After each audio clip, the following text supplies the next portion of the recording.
Okay, our topic is left-handedness in halacha, and we are definitely not going to cover the entire topic. What I would like to do is learn a tshuva of the Rashba, a responsum of the Rashba, which is a very crucial tshuva in this particular topic.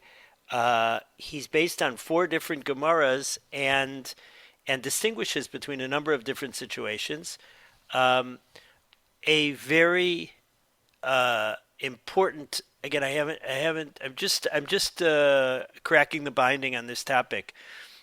But Rav Chaim Kanievsky Zatzal, so he has a sefer called Kuntris Ish Itar, which is a pamphlet about the left-handed person, and he really deals with pretty much every area you could imagine that is related to this topic. His what I want to draw on today is his introduction to that kuntras, where he has a number of different principles whereby everything is based on, and I would like to deal with four of those principles based on the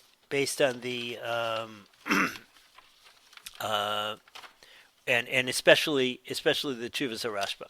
So now, as always, there are for halachic practical halacha. Please ask your local rabbi, because this is more of a discussion of primary sources and an overview of the sugya. And anyways, it's not my realm. Is what I would like to do is more learn the sources together. Now, let's open up the Rashba, and I just want to preface it with something that Rav Chaim Kanievsky mentions. The expression itar is the word we use. Aleph Yud Tet Resh is the word we used for. Let me just make sure we share this. There, you should see the Chuvas Rashba now. The expression itar is the word we use for somebody who is left-handed. Rashi explains that it's somebody whose right hand is weak. So the word itar indicates the weakness of the right hand. So it's itar yad yamino. It's somebody who has a weak right hand, and that's in the Tanakh. That is the famous Ehud ben Gera, who used his left-handedness in order to overthrow the king of Moab. Now, this particular tshuva is interesting because he quotes an episode from Rothenburg, which is in Germany. The Rashba, of course, was in Spain. And at the end, it says, Lashon Rabbeinu Yoel Halevi. There is a very important Rishon, Rabbi Eliezer ben Yoel Halevi, which is the Raviyah, again, from the world of Ashkenaz. So what I assume is that in this section of the Rashba, he brought down some tshuvas from elsewhere. So this seems to be a tshuva from Rabbeinu Yoel Halevi. I did not get much. I did not find other quotes of Rabbeinu Yoel Halevi in the Chuvas Rashba, and I did not find much about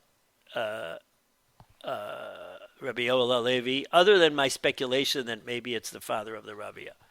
Okay. Maseh Rothenburg Shalu Rabotai Al Itar Yad Yamino, somebody who is weak in his right hand, meaning a left-handed person. Im yesh lo litol lulav biado asmalit, if he should hold the lulav in his left hand, mishum dehi chashuva lo ki yamin da'alma, because it's considered for him like everybody else is right. Now, where is this coming from? There is a Gemara that tells us, a Gemara in Sukkah that tells us, it appears in two places, I think Lamed Beis and Lamed Zayin, and it tells us that when you take the four species, you should take the lulav and the hadassim and the ravas together in your right hand, the three mitzvahs in your right hand, and the etrog, the one mitzvah, in your left hand. And so, and that's how you're supposed to take the four species.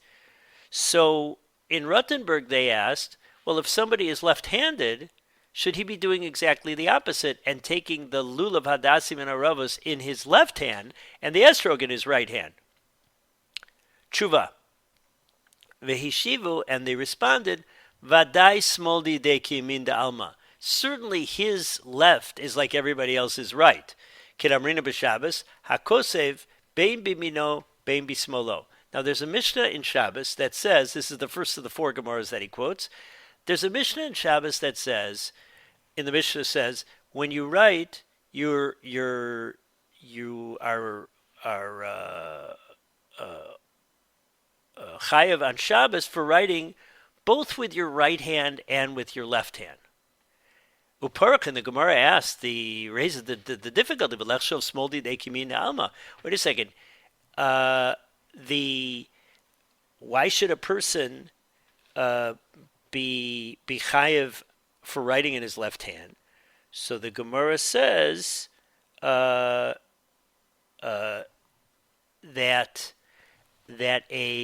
first it says, it's talking about a lefty, somebody who is left-handed. But the Gemara is bothered by, well, then wait a second.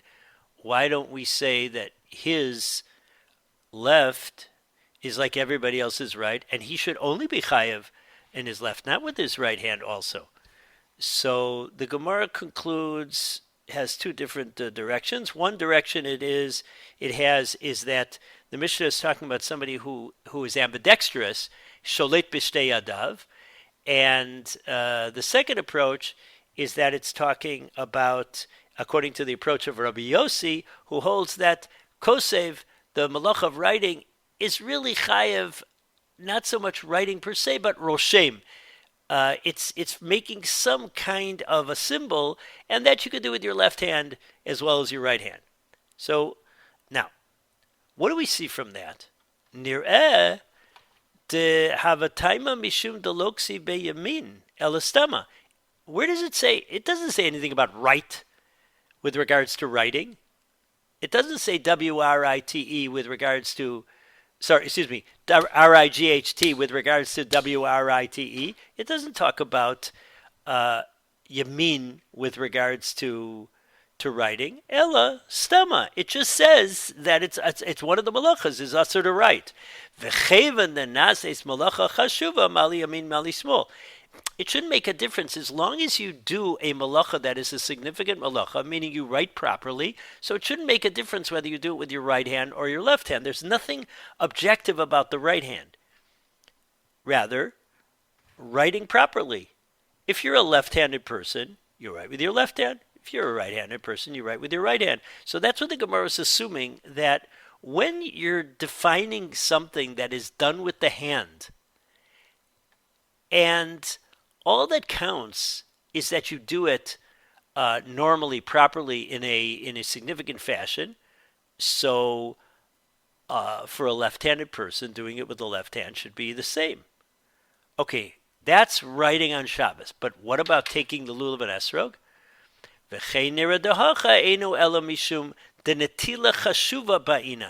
The reason for this is because you need to take the lulav and esrog in a way that is a significant or important way, and not in an abnormal way.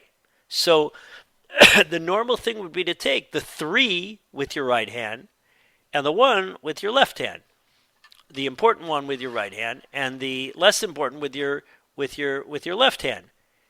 And now it's interesting. Just parenthetically, it's interesting. We often are so built on the Agadata about, or the Midrashic approach that the Estrog is connected to Talmud Chacham and the Lulav, Hadassim, and Aravos each is deficient in some way. The Lulav has taste, dates, but no smell. The Hadas has smell, but no taste, and the Arava has neither. And then each one of them is deficient vis-a-vis the Estrog. However, the Gemara says very simply, 3 mitzvahs in one hand, and 3 mitzvahs in one hand and 1 mitzvah in another. So a chashuva taking of the lulav and esrog would involve taking the 3 with your right hand, or taking the 3 with your stronger hand.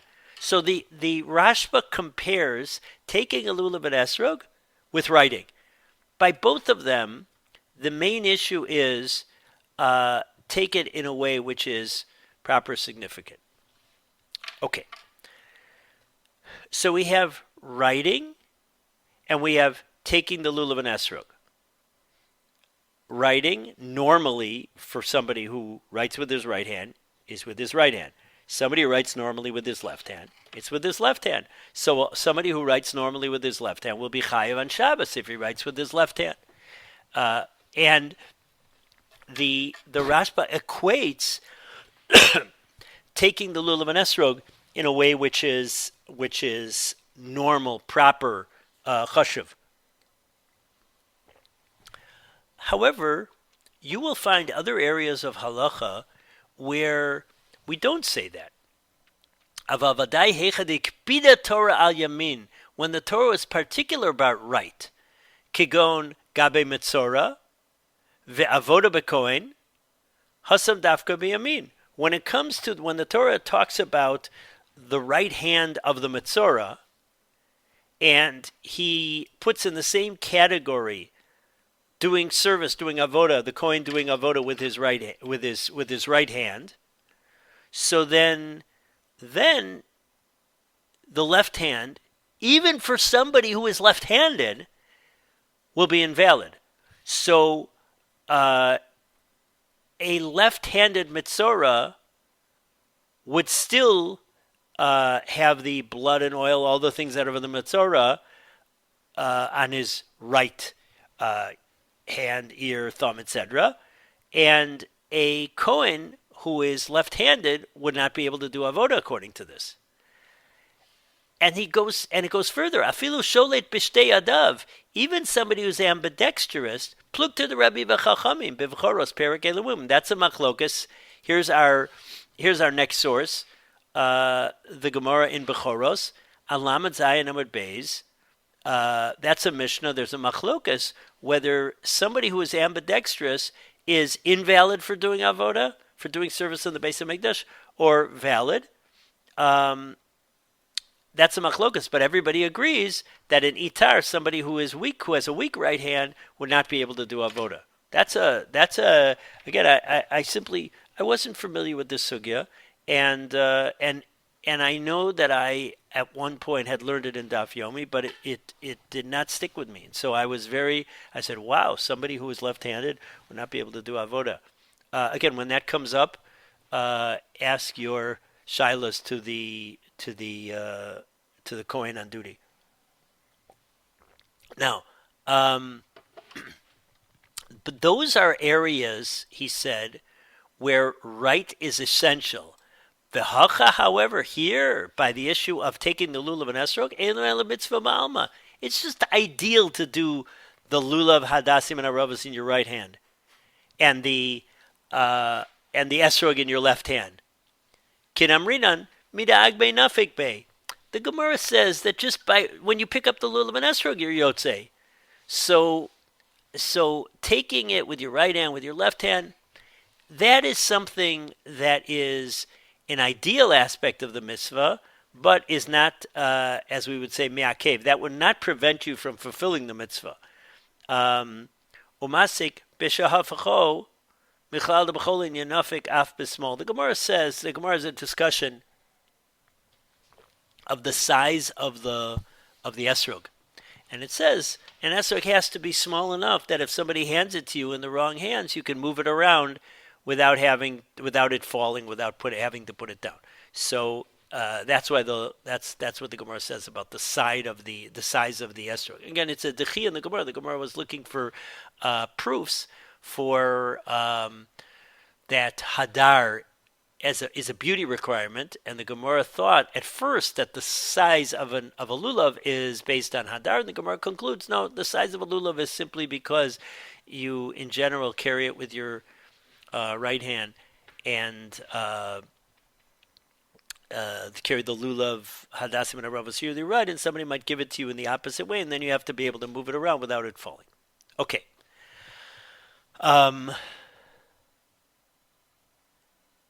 When the Gemara, but the Gemara does say that the lulav is supposed to be in the right hand. So the Gemara says, Hahila mitzvah. That's ideal, as we said before. Okay. Finally, most famous in this sugya is tefillin. And that's a Gemara in Menachos. The Gemara has a number of approaches to why tefillin are to be put on the left hand. One approach is that when the word yadcha is used, just normal yadcha, your hand, because in a number of places in Tanakh it says yad as contrasted with yamin, and when it says yad yamin, it has to highlight that it's yad yamin, it's the right hand, implying that yad stam, that just when it says yad, refers to the left. That's approach number one. Approach number two is in one place it says yadcha, I believe it's in Parshat Shavua, yadcha with a kaf hey at the end, with a hey at the end, and that abnormality is writing between the lines that you should put the tefillin on your yad keha, on your weak hand. Number three is a hekesh between connecting those two adjacent expressions, ukshartem, uksavtem. Ukshartem is you should tie your tefillin. Uksavtem is you should write your mezuzah. Chazal darshan, you tie with the same hand that you write with. Which hand do you write with? Your right hand. And therefore, you also tie the tefillin with your right hand. But then the tefillin must be on your left hand if you're going to be tying it on your right hand.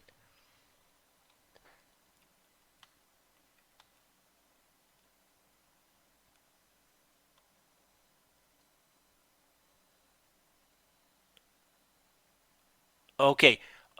By the way, Ariel, you'll really enjoy Rav Chaim Kanievsky's Kuntras Itar Yad, Ish Itar, which I believe you can access. I got it through Otzara Chochma. I don't know if it's available on HebrewBooks.org. So what about tefillin? So there's three sources for tefillin being on the left hand. Number one, yadcha, that's stam yud.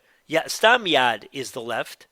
Number two, yad keha, yadcha with a hey at the end, as opposed to just the chaf safit, is yad keha, that's the weak hand. And finally, the gzera shava between the hekesh between kshira and ksiva. Now, umitfilin nami mashmi hachi. From tefillin, what we said above, says the Rashba, it's not the Rashba, it's the Rabbeinu Yoel HaLevi that he's quoting, it also implies that. Why? Mimilsa de Rab Nasan, Shilhei HaKometz Rabba, the Amar Maksiva Beyamin Avkshir. I mean, his approach to why we put tefillin on our left hand is because just like writing is with the right hand, so also tying our tefillin is with the right hand. That means the tefillin must be on our left hand. Wait a second, but you're assuming that writing is with the right hand. Why does it imply? Why is it so clear that writing is with your right hand? When you write a mezuzah, it should be an important writing, significant writing. Well, then, for somebody who writes with their right hand, so it would involve writing mezuzah with their right hand. So it shouldn't be abnormal.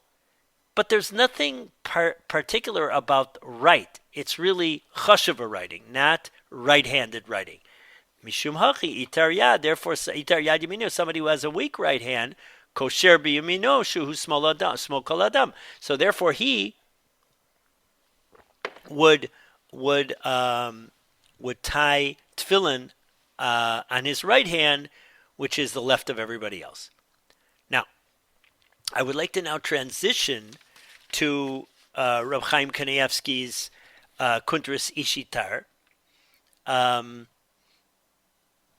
and let's see if I can put it on the screen.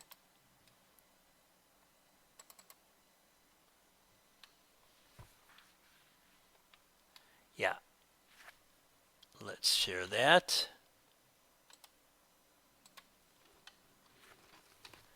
Yeah, it was reproduced by somebody else with footnotes, but it has his authorization in the beginning of the book. So he he lays down a number of basic principles in the book, and then the book progresses to discuss pretty much every detail you could come up with about the issue of right and left hand. This is an extremely thorough work, as is certainly common to Rav Chaim Kanievsky's writings. We're going to do the first four principles out of 8. Again, if you are left-handed yourself, get some halachic direction for all these different areas. Okay, four principles. Number 1, dvarim hatluyim bekoach, things that are connected with power, strength. Obviously, you go by whatever your strength is. So if you're somebody whose left hand is strong, so you would go by your left hand. And that exactly is the expression itar. Itar means a weakness. That's what the word means. And that's why tefillin, as we said, is put on your left hand, because the Torah says to put tefillin on your weak hand. Let's make sure I always highlight these different areas. Tefillin. Taking off tefillin. Now this was something that I needed to find out about. Taking off tefillin, where you're doing it in a way that you are you're making sure it is not looking like I want to just get rid of my tefillin. So that's with the left hand, dafka, because you want to do it with your weak hand. What about writing on Shabbos? Well, that's going to be for the left-handed person. He's going to only be chayav when he does it with his left hand. Writing a Sefer Torah, Tefillin, Mezuzahs, and Megillah, well, that for the left-handed person is going to be with his left hand. And he goes on to speak about all sorts of other issues. Looking at a nega for mitzorah and holding the Sefer Torah with your right hand so it doesn't fall. So, of course, if you're left-handed, you would hold it with your left hand. Walking backwards 3 steps.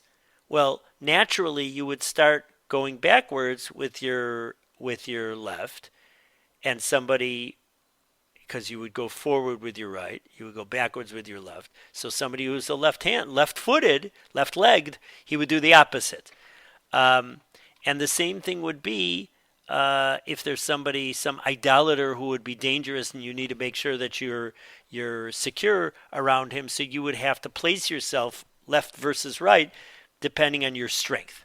So that's principle number 1, which is things that have to do with koach. So that's with the right. That's with for the left, we'll always say for the left-handed person, that would be with his left. Now, what about things that are, so to speak, HaKadosh Baruch Hu's right? Now, HaKadosh Baruch Hu is not physical. However, the same way we speak about HaKadosh Baruch Hu's speech or his outstretched arm, and that's anthropomorphic, trying to use some words so that we can speak about things having to do with the divine. So we have a similar thing. We speak about the right of HaKadosh Baruch Hu. Well, obviously, says Rav Chaim here, that is going to as the Pri Megadim says, be a universal thing. That's not going to be dependent. If somebody is a left-handed, I was trying to force myself always to say left-handed and not lefty. So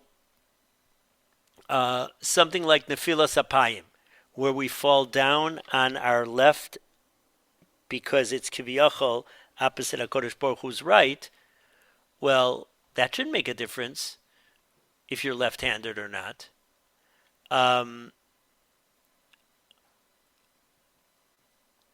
Something which is another one of examples here, things that he says are al pi sod, mystical things that have to do with right in the mystical significance of right hand, which involves chesed overcoming. Well, that, even if somebody is left-handed, that's going to go after the world's left and right, because that's not a personal thing. And he lists all sorts of things. In fact, here is putting the right hand over his eyes on Kriyat Shema, which I think that was one of the things mentioned in the chat.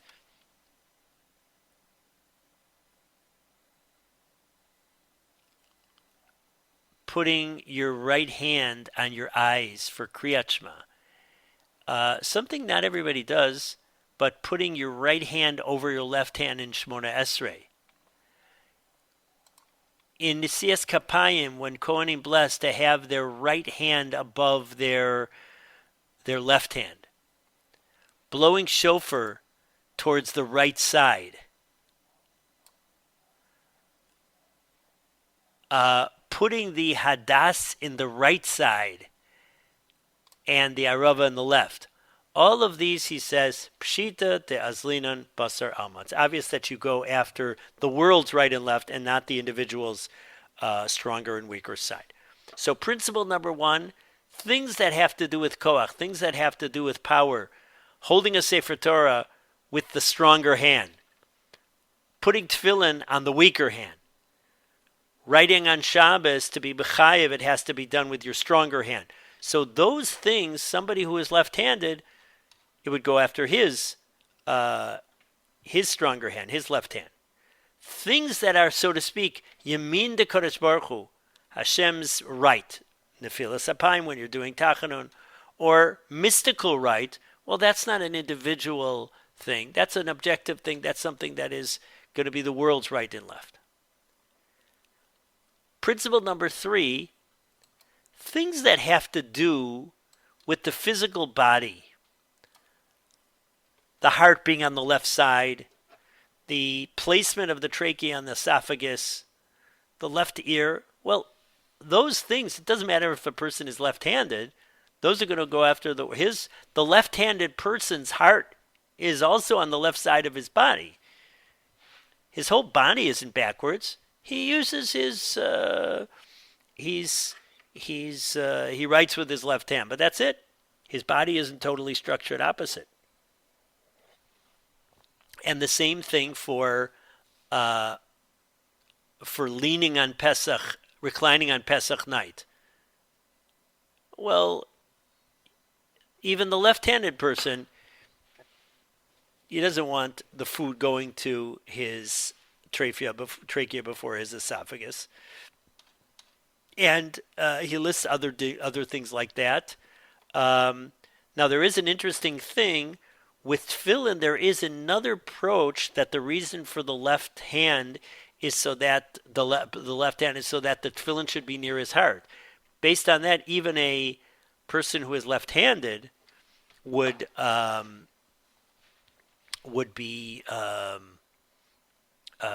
tefillin on his left hand. Here, the Torah talks about the Metzora's right earlobe. Well, the left-handed person also would would, if he was a Metzora, he would be doing the service of Taras Metzora with his left hand. And finally, the fourth principle that I wanted to mention, and that is the Rashba that we saw. What about the issue of things that are dependent on chashivas, importance, like holding the lulav in your right hand and the esrog in your left hand? Because the lulav, you should ascribe more importance to the three mitzvahs as opposed to the one mitzvah. So we only saw the Rashba, and the Rashba seemed to be very convincing. However, this is a machlokes, and in Tuf Reish Nun Aleph, it ended up, a machlokes rishonim ends up being a machlokes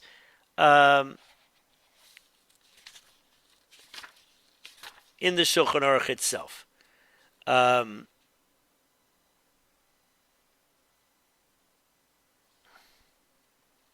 Let's just make sure I got it. Just a moment.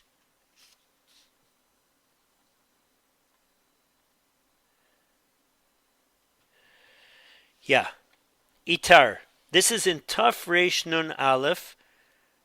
Siman Taf Reish Nun Aleph in Orachaim, and it's Sif Gimel. Itar notel lulav biyamin kol adam. The person who is left-handed, literally somebody with a weak right hand, so he takes lulav in everybody else's right hand, ve'esrog b'smol kol adam, and he takes the esrog in the left hand of everybody's left hand. Debasar yaminu smol de alma azlinon. You go after the right and left of the world, so to speak, meaning everybody's left and right. V'lo basar yaminu smol didei, and not after his personal right and left. Haga. That's the Shulchan Aruch, and that's based on the Sefer HaItur, which goes against that Rashba that we saw. The Rashba quoting Rabbi Yoel Halevi about the Shaila Askin Rottenberg. V'yesh omrim te'azlinam basar yamin didei. And there are those who say we go after the left-handed person's quotation marks right, which is his left hand. V'yesh litol lulav b'yamin didei. And he should take the lulav in his right. So he would take the lulav and esrog the opposite of everybody else, and he quotes the Ma'aril and the Minhagim. But that's the opinion that we saw in the Rashba, and it also appears in the Rosh, Rabbeinu Yerucham, and the Mahari Vail. And somebody who's ambidextrous, so he should do it like everybody else. And the Ramah, so it ends up that on this particular issue of things having to do with chashivas, not power and strength, but chashivas, but importance. So it's actually a machlokas, the Bala Itter on the one hand, who says you go after what it is for everybody else. Apparently, when it comes to doing things in an important way, it's how it's perceived. Whereas the Ramah paskins, like the Rush, that it's what the person himself gives importance to, and that's the Tshuvas HaRashba that we said. So when it comes to holding the lulav and esrog, that particular machlokas, that issue is a machlokas rishonim. And other things are similar to that, like holding the cup of Birkas Hamazon. Does somebody who's left-handed, so according to the Ramah, he would hold it in his left hand. According to the Shulchan Aruch, apparently, if it's similar to the machlokas about lulav and esrog, that would be the same thing in this case. Putting your left shoe on first, and taking off, putting your right shoe on first, and then your left shoe. So that would be the similar thing because you're ascribing importance to something. Washing your right hand first.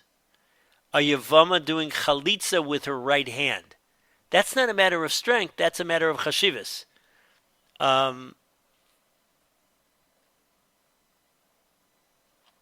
etc., etc. So, anyways, just to summarize the four principles that we had. When it comes to strength, so that seems to be universal, that the left-handed person, his left hand is like everybody else's right hand, and that's why he puts on tefillin on his right hand. If he writes on Shabbos with his left hand, he's chayiv. With his right hand, he's potter. When he writes a Sefer Torah, tefillin, mezuzahs, it should be done with his left hand.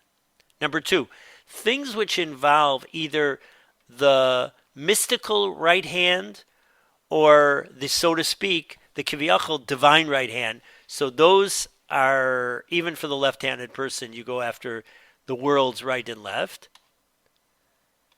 Things that have to do with bodily things, like where the heart is, where the trachea and esophagus is. So those, of course, are going to be based on what the left-handed person's body is like also. So that's why the left-handed person, he reclines on Pesach just like everybody else.